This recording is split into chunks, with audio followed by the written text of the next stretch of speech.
Estamos aqui com prazer, com alegria, para celebrar Cristo, o fundamento da igreja. E é um prazer estar junto com o nosso irmão Reverendo Joel, junto à nossa irmã Rosângela, e exatamente festejando esse momento com a igreja. Queridos, para a nossa meditação, nós vamos abrir lá em Filipenses, no capítulo de número 3, até o versículo de número 16. Filipenses, capítulo 3, versículo 12 ao versículo 16. Filipenses 3, versículo 12 a 16, nos diz: Não que eu tenha já recebido ou tenha já obtido a perfeição, mas prossigo para conquistar aquilo para o que também fui conquistado por Cristo Jesus. Irmãos, quanto a mim, não julgo havê-lo alcançado, mas uma coisa faço, esquecendo-me das coisas que para trás ficam e avançando para as que diante de mim estão. Prossigo para o alvo, para o prêmio da soberana vocação de Deus em Cristo Jesus. Todos, pois, que somos perfeitos, tenhamos este sentimento. E se porventura pensais de outro modo, também isto Deus vos esclarecerá. Todavia, andemos de acordo com o que já alcançamos. Vamos orar? Deus, te agradecemos nesta manhã por estarmos aqui junto ao teu povo, nesta igreja.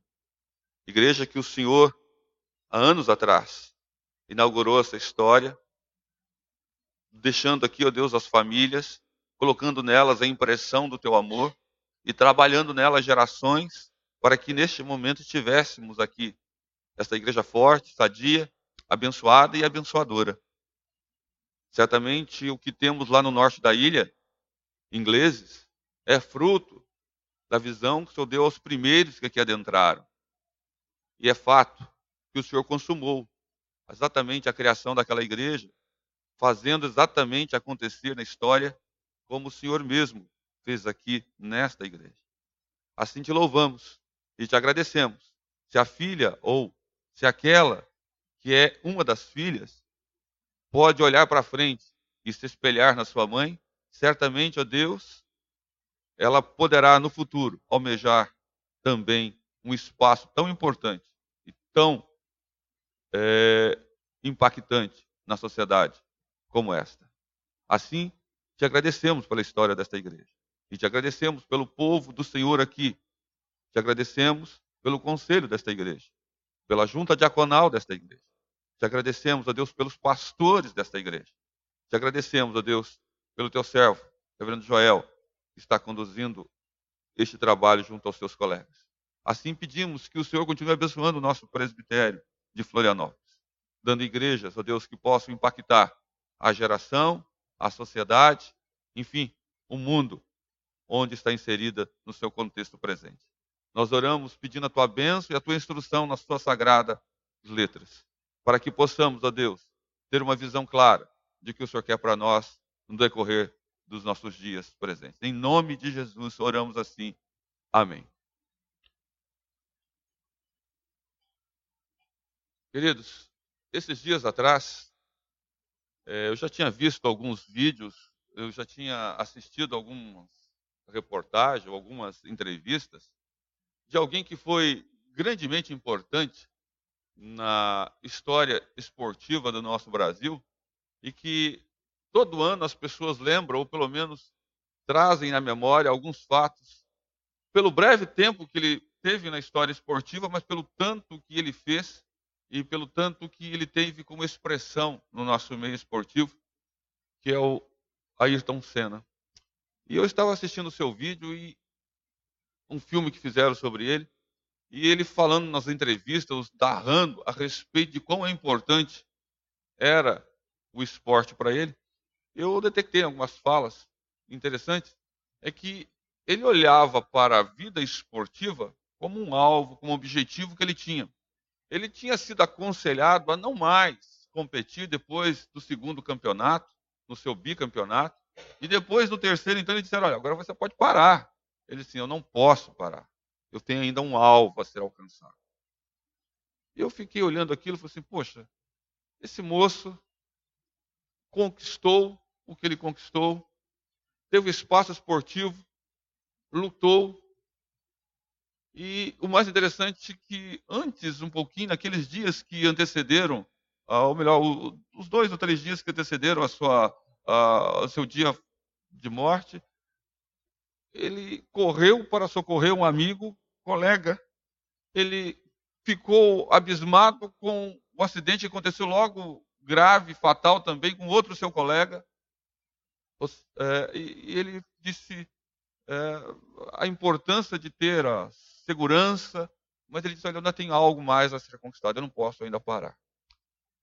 E eu fiquei pensando sobre isso, falei assim, puxa, há momentos que a gente chega na nossa vida espiritual e a gente nos gabinetes pastorais, nos aconselhamentos, nós vemos pessoas parando a corrida cristã.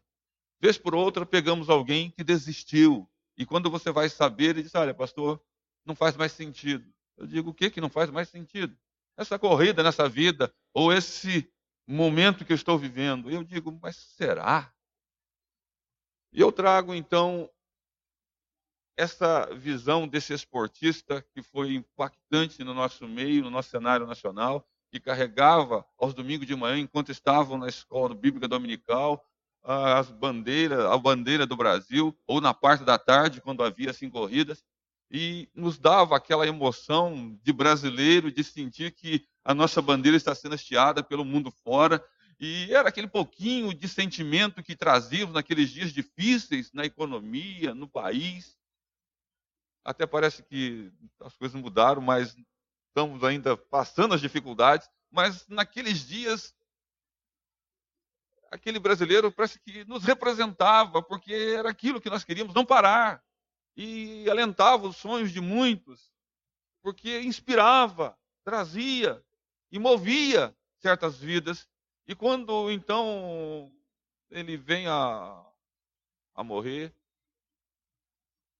o Brasil parou. E eu lembro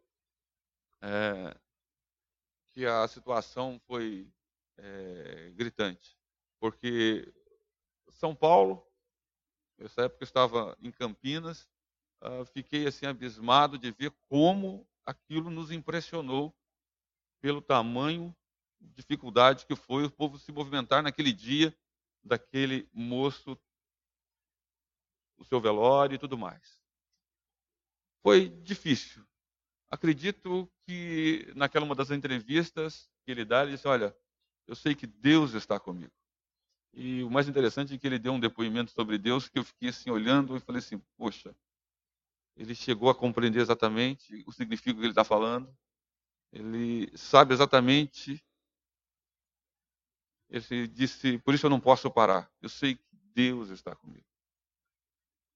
Olhando para esse texto e me trazendo à memória um pouco dessa história que nós vivenciamos como brasileiros, e podemos compartilhar com os nossos filhos, podemos lembrar parte dessa história.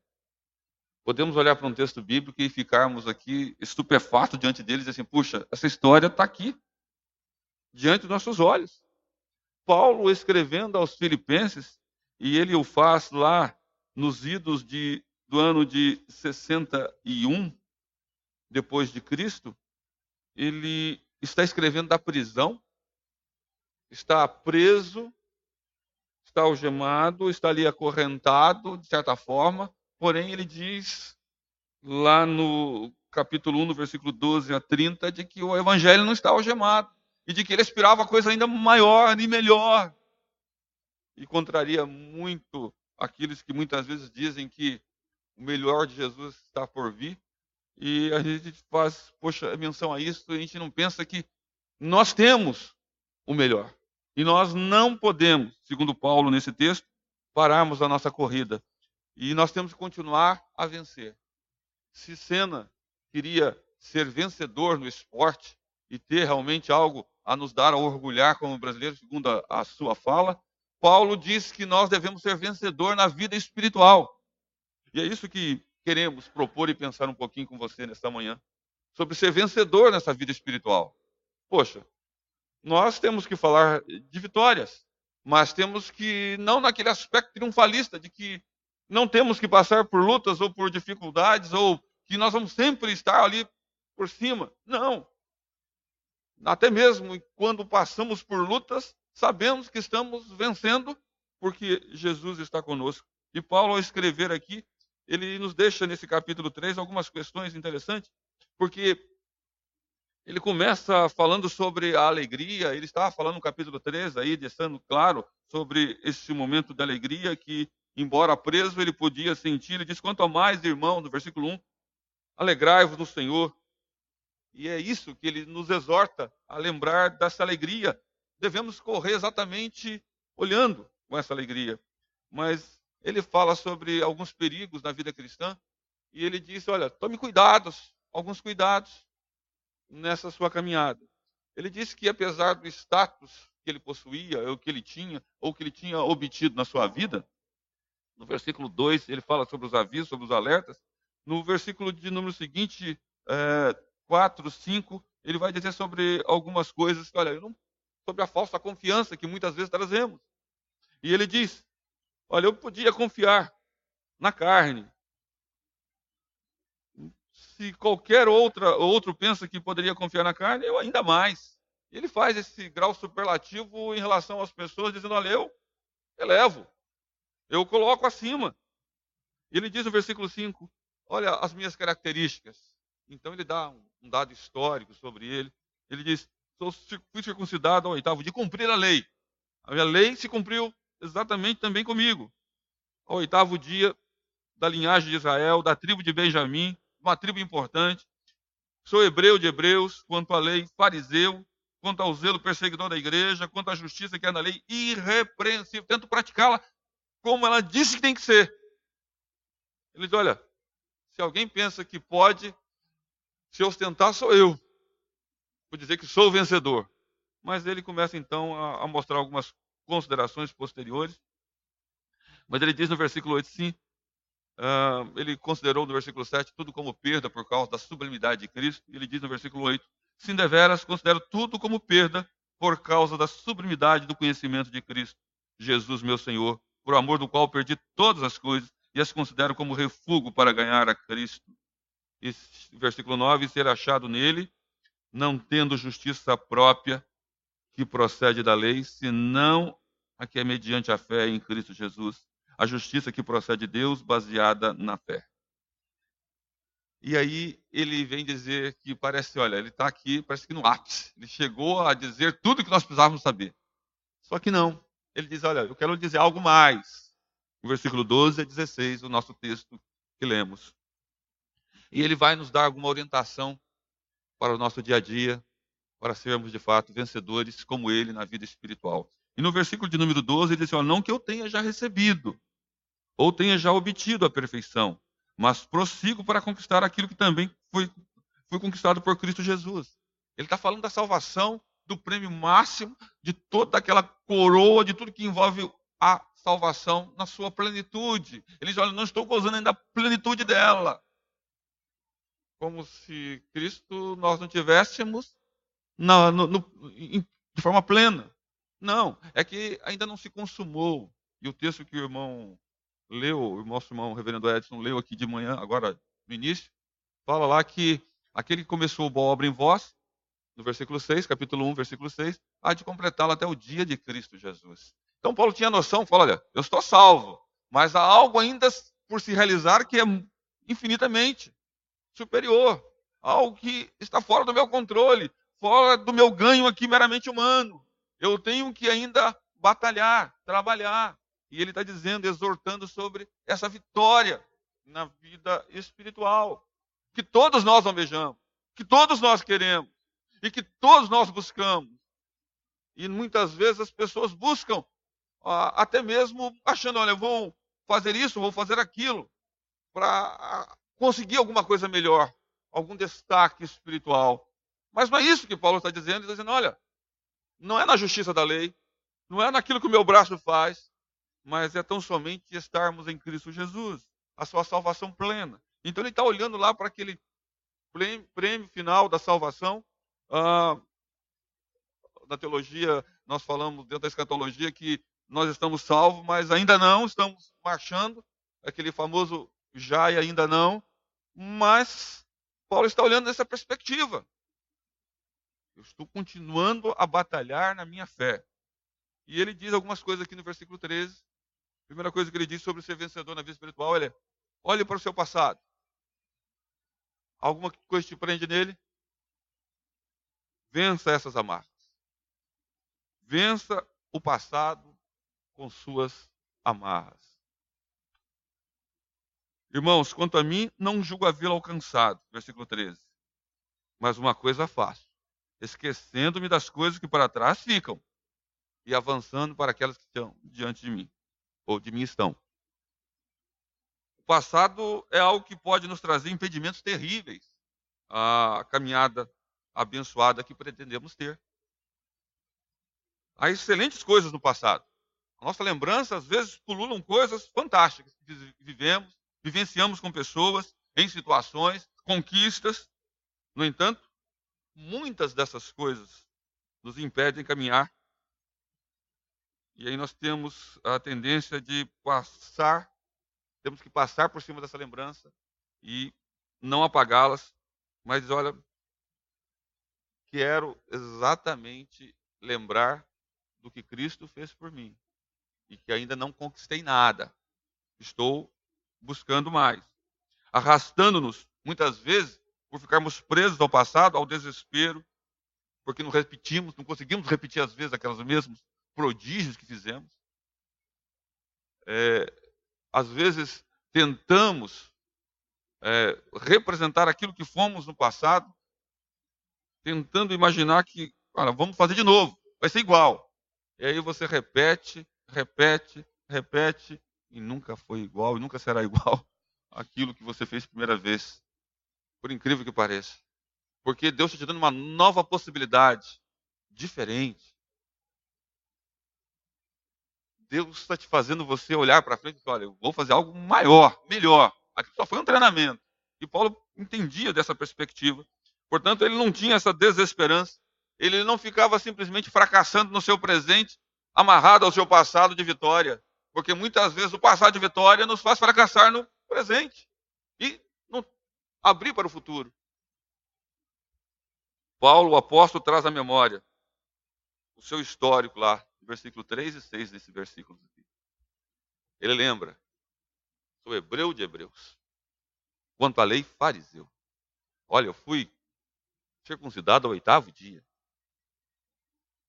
Sou um israelita nato. Tenho aqui realmente a minha fidelização ao povo judeu. Eu, quanto à lei, quanto à justiça que procede dela, irrepreensível. Esse era o seu histórico. Mas ele está dizendo assim: eu esqueço-me das coisas que para trás ficam. Ele tinha uma vida aparentemente relevante. Ele tinha uma vida íntegra. Paulo está colocando exatamente isso aqui. No entanto, a sua cultura, pessoa, crença religiosa, a sua origem de nação, nada podia fazê-lo andar, empurrá-lo para frente, simplesmente.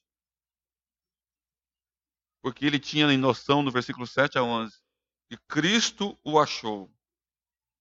A vida ganhou um outro ritmo. Ele foi impulsionado agora por Cristo Jesus. Ele ficou diferente. Era o mesmo Paulo, porém agora com uma perspectiva diferente. Uma pessoa diferente, uma linguagem diferente, um jeito diferente. Não era mais perseguidor da igreja, agora ele era perseguido. Uma perspectiva de futuro totalmente modificada. Em vez de ganhar os louros da fé judaica, agora ele quer os louros da fé em Cristo. Jesus, queridos, veio para nos livrar muitas vezes desse passado que nós estamos presos a ele. Você fez conquista nesse ano? Parabéns. O ano de 2019 está aí bem à porta. Outras virão. Prepare-se. Não fique amarrado, preso. Vença. Nós falamos um versículo, e ficou em moda esse versículo agora, no nosso Brasil, nosso candidato que foi eleito, ou seja, presidente aí, foi de toda hora: conhecereis a verdade vos libertará. Mas há um outro que também está no mesmo texto, que diz: se Cristo vos libertar, verdadeiramente sereis livres. Paulo tinha exatamente essa noção dessa liberdade, de poder progredir, de poder avançar na fé. Não ficar parado.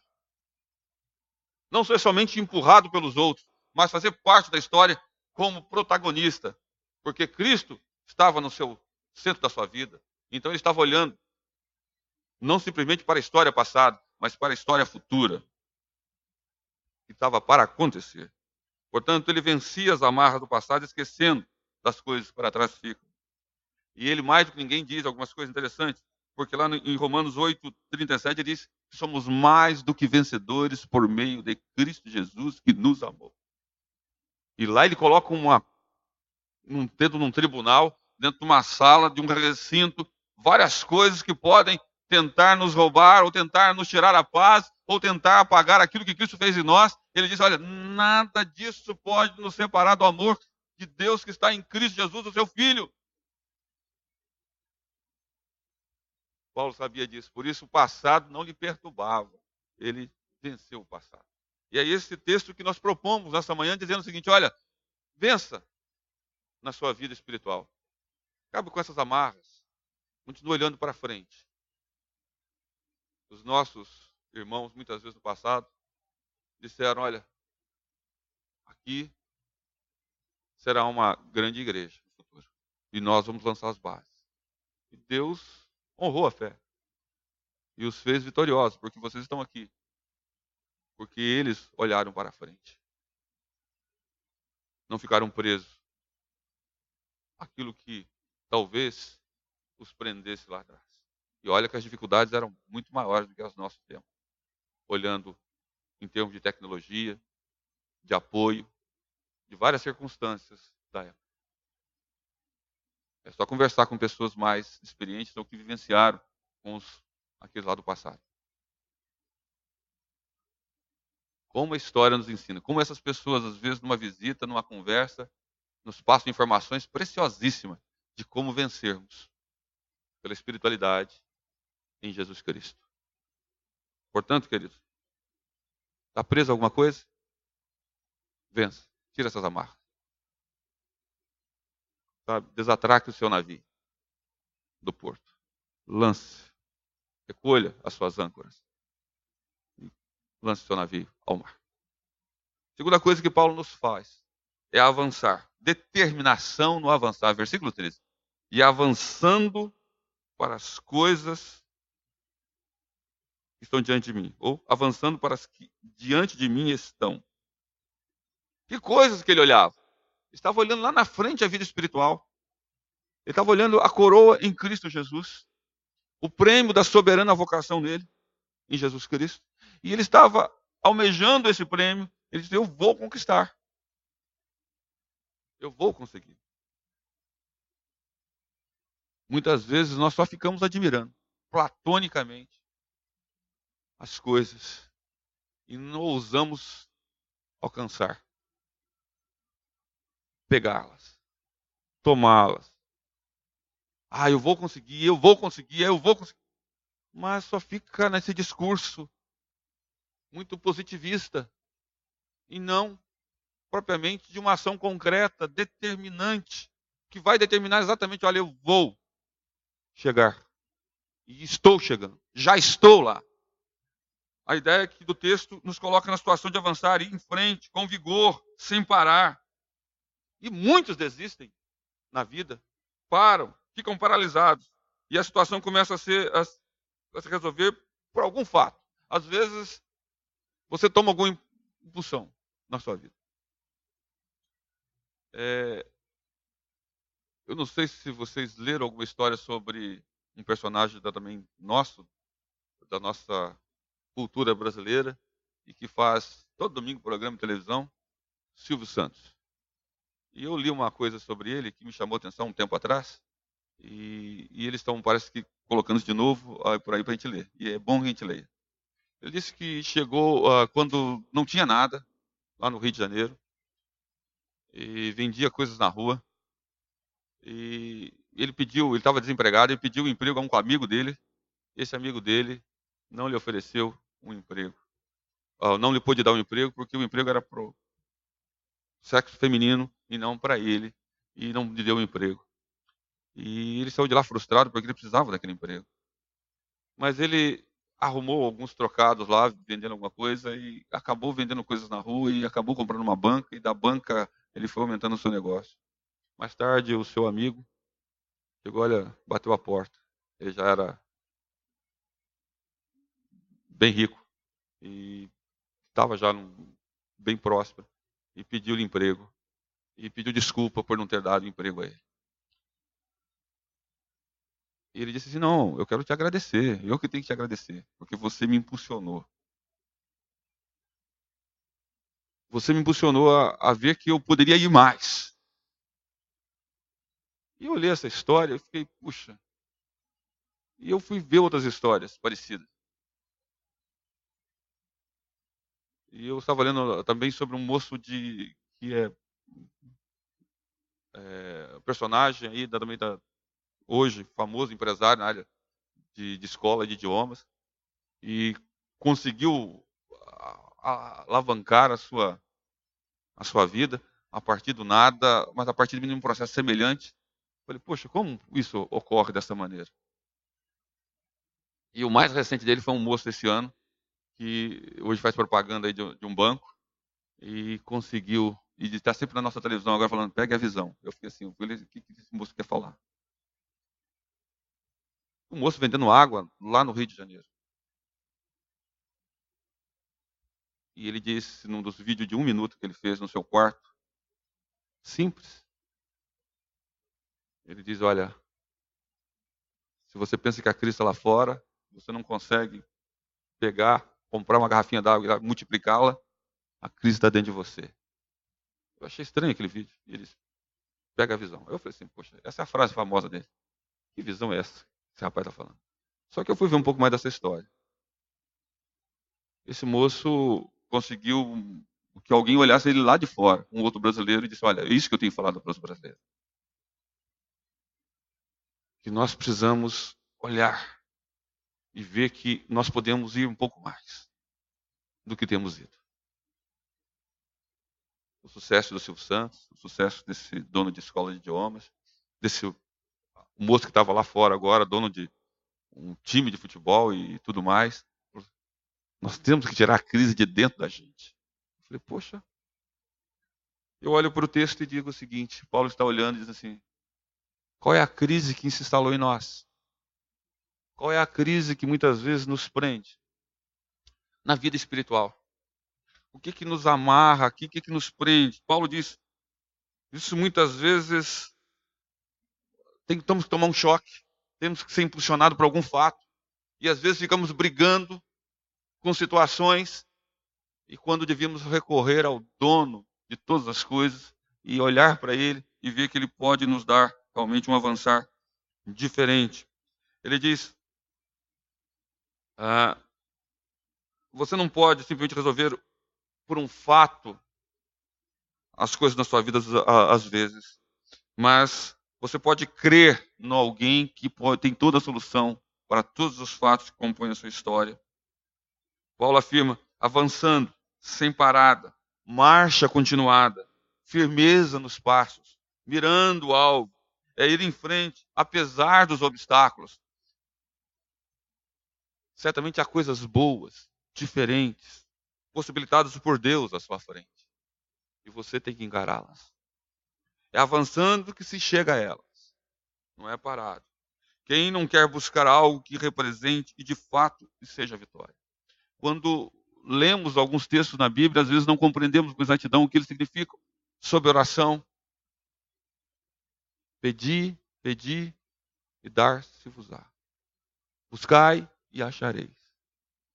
Batei, batei e abrir-se-vos-á. Muitas vezes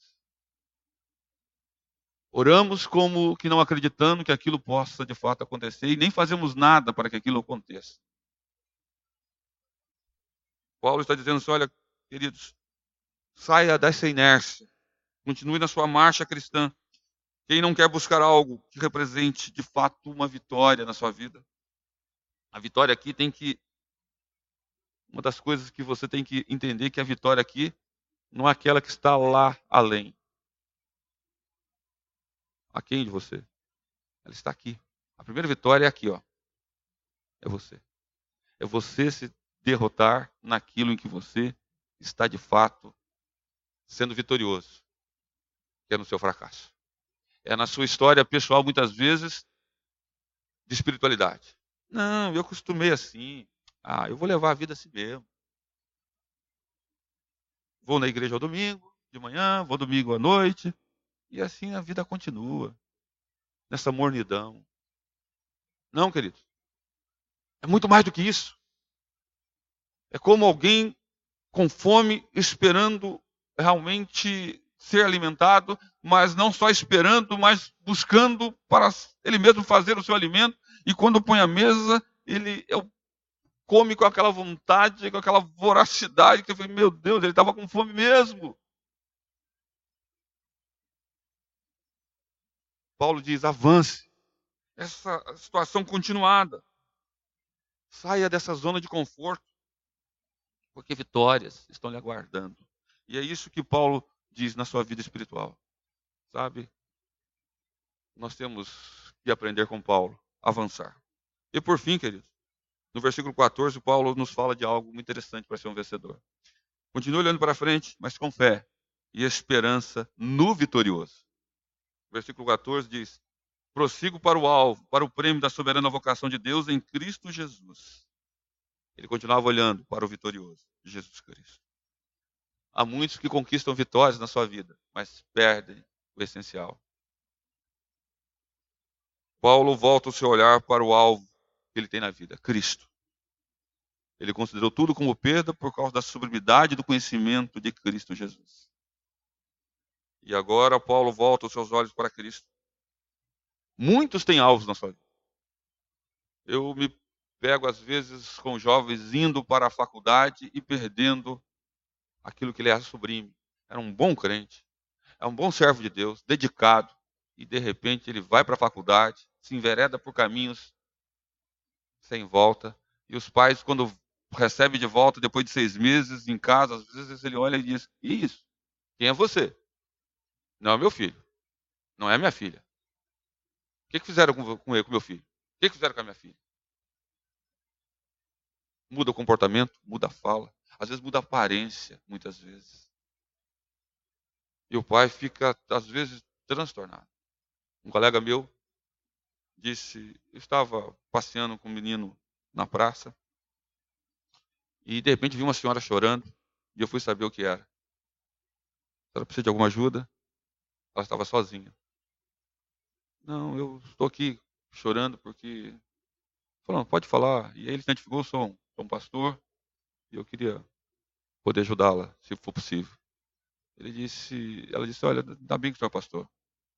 Porque eu também sou crente, sou servo de Deus, mas eu vim para cá orar, falar com Deus e chorar.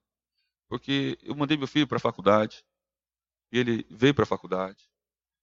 Mas agora eu vim passar uns dias com ele. E eu descobri que ele agora não é mais aquele meu filho. Pelo menos não aquele que saiu de casa. Mas é uma outra pessoa que eu não conheci. E estou aqui chorando sozinho e orando por ele. Agora descobri que ele não é mais o meu menino. Agora ele quer ser chamado de menina. Ele está com outro rapaz. E eu estou no apartamento com eles. E eu agora, como mãe, nunca pensei isso a respeito do meu filho. E o que aconteceu com ele, diz ela. Ele não era assim. Ele era um bom crente, um bom servo de Deus.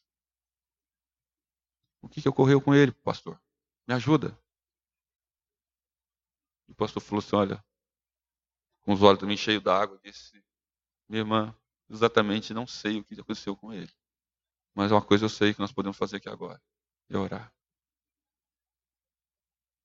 Há pessoas que avançam, que vão tentar algo novo. Principalmente os jovens que estão em formação.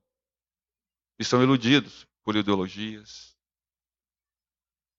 por costumes, por práticas libertinas. E se perdem. Às vezes, e nós pastores sabemos, que muitas vezes nos nossos gabinetes a gente conhece os meninos da igreja, sabe? Esse menino é bom menino. O que aconteceu com ele? Porque ele está assim. Nós conhecemos o pai, conhecemos a mãe, conhecemos o avô, conhecemos a avó. O que aconteceu com esse moço? De onde ele tirou isso? Essas ideias não eram dele. Colocaram, né? Parece que abriram e encaixaram. E ele não fala mais sobre Cristo, ele agora diz que não mais Cristo. O que nós afirmamos só Cristo, ele diz não mais Cristo. Há muitos que perdem a fé e não veem mais o vitorioso, porque se iludiram com as luzes desse mundo e, como um inseto que voa em volta da luz, e vai morrer exatamente ali. Assim, muitos saem iludidos com as luzes desse mundo, com esse conhecimento desse mundo, e perdem o foco. Paulo diz: mantenha os seus olhos firmes em Cristo Jesus. Ele é o nosso valor principal. Ele realmente é aquele que vale a pena nós vivemos. Há muitos vitoriosos na vida secular. E eles não passam de perdedores na sua vida espiritual. E há muitos que o mundo considera derrotados nas igrejas, mas são verdadeiros campeões espirituais. E eu estou falando isso de você que crê e que mantém o foco em Jesus Cristo. Conta tudo que está aí à nossa volta, que o mundo tem empregado. O alvo do cristão é Cristo. Paulo disse que há necessidade de prestar atenção nesse alvo e que devemos levar a nossa vida firme nele, priorizar o alvo espiritual. A perfeição a ser perseguida pelo cristão é Cristo em sua vida. E aí eu pergunto, qual é a prioridade que temos dado a este alvo em nossa vida? O nosso Senhor Jesus Cristo. Ele, Jesus, não pode ser secundário. Quando você faz um balanço agora, no final de 2018, olhando o que ocorreu, você pode medir. Qual foi a prioridade de Jesus nesse ano, na sua vida? E aí você pode fazer aquilo que todos nós fazemos. Prometer para o ano de 2019. Vai ser diferente. Vou ser mais de Cristo. Tem um hino que nós cantamos. Mais de Cristo eu quero ser. De fato, em 2019, nós possamos olhar assim, a perfeição está em Cristo Jesus. Às vezes nós falamos, não existe ninguém perfeito. Mas nós estamos em busca dessa perfeição. E como falamos no início aqui, aquele que começou boa obra em vós, vai completá-la. Até o dia de Cristo Jesus. Ele não é secundário, ele é alvo primário. É ele que faz a vitória na vida espiritual daquele que nele crê. Se Senna corria por um prêmio meramente humano, e um destaque nacional e internacional, querido, nós corremos a corrida que nos está proposta por Deus em Cristo Jesus, para alcançarmos o louro da vitória espiritual, o louro da vitória celestial. Já somos mais do que vencedores, diz Paulo, mas nós não paramos a nossa corrida. Eu quero dizer, há uma possibilidade enorme no dia de hoje e no dia de amanhã. Você pode pensar nisso e pode olhar para frente e dizer, puxa, esse ano, novamente, vou vencer. Vencer e fazer história. Porque aqueles que conquistam, que são impulsionados às vezes por um fato ou outro na vida secular, como esses personagens que eu citei ainda há pouco, empresários, pessoas que conquistaram o seu espaço social, a vitória deles não se compara àqueles que vivem e vencem em Cristo Jesus. É Ele, Jesus, a nossa vitória. Portanto, nesta manhã, a minha palavra é de estímulo, de motivação e mais de expectativa nessa palavra. Paulo dizia, eu poderia me orgulhar de quem eu sou, olhando a minha história, o que eu conquistei, os meus diplomas na parede, podemos dizer assim. Mas não é isso. Eu olho para frente. Estou olhando aquele que é o autor e consumador da fé, Cristo Jesus. Que a nossa visão possa ser essa. E aí eu volto a repetir aquela fala daquele moço. Ele disse, pegou a visão? A visão é essa, Jesus Cristo. Para nós. Pegou essa visão? Jesus Cristo. Que Deus nos abençoe. Nos faça sempre olhar e ver e ter a visão em tudo desse vitorioso, Jesus Cristo. Amém.